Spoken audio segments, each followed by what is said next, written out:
Sometimes at work you mess up, or maybe there are just areas where you need to grow and improve, and your manager or a higher up or someone on your team is going to give you feedback. In today's video, I'm going to teach you how to receive feedback. Let's jump right in. The first thing you need to do is have a growth mindset. This is a corny corporate word, I know, but just hear me out. It's pretty important. Growth mindset means you are willing to learn, you are actively taking action and doing things to actually grow and improve. You need to always assume that you can get better and you're trying to get better, and everyone around you is also trying to get better. That mindset will let you be receptive to feedback, receptive to new ideas. That will help you kind of grow and improve. The second thing to do is to get rid of your ego. It's useless. Actually, it's worse than useless. It's going to harm you. Let's say your manager is giving you feedback. Hey, Tashi, I thought you could do this better. I noticed this thing didn't really represent us in the best way. Here's what I think you could do better. If my ego has even the slightest bit of twinge in my brain of just like, I don't know, I don't feel too good about this, like throw it away. Who are you to think that what you do is perfect and you've never made a mistake? Ego is the enemy. Also read that book. It's amazing. Get rid of your ego. The third point is important. Let's say that your manager has just given you his feedback. Hey, Tashi, you did this thing. Didn't really work out this way. I don't think you should do this again. Or I think before you go do this, you need to talk to that person. Now I've received this feedback. I've listened. I've got an open mind. I've thrown my ego out. You need to assess the feedback. And the way I think about it is it fair or unfair? Or are there parts that are fair or parts that are unfair? You need to tell that to the person who gave you that feedback. You need to say, hey, actually, you're right. I think that's fair.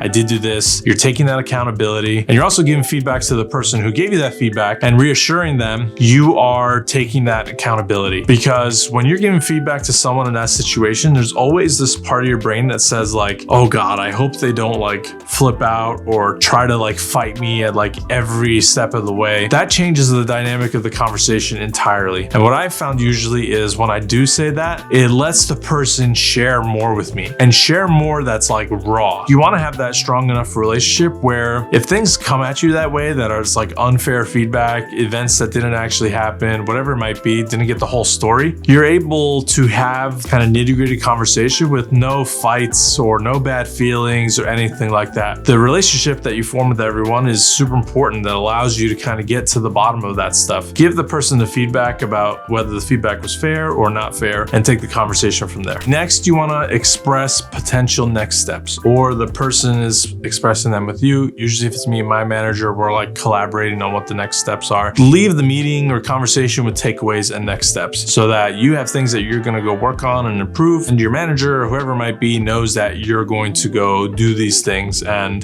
they can feel good about them giving the feedback. If they come away from that meeting and that conversation saying, hey, I gave this feedback and now this thing is getting better, that's such big positive reinforcement for that person as well. And hopefully they go give feedback, especially if it was fair, to anyone else that they need to. Point being, make sure you leave with some action that you can go act on and actually improve with. Last one, of course, is make sure you say thank you. Getting that feedback, at least from my perspective, is critical. It helps me get better. I'm just trying to do everything that I can for Halo and the franchise. Make sure you're sharing thanks, and that'll help that person kind of share more feedback with you. And if you end up having feedback for that person, it also helps in that respect too, where now it becomes a two-way street and you can have this like open dialogue where both parties are really just invested in themselves and doing the best that they can, but also invested in each other. Be sure to share some gratitude, say thank you. Well, that's going to do it for today's video. Hopefully in your next one-on-one meeting or meeting with your manager or whatever, if you get some feedback, now you have a good understanding of how to receive that feedback and take it from there. So that's going to do it for today's video. Be sure to like, comment, and subscribe, and I'll see you guys in the next one.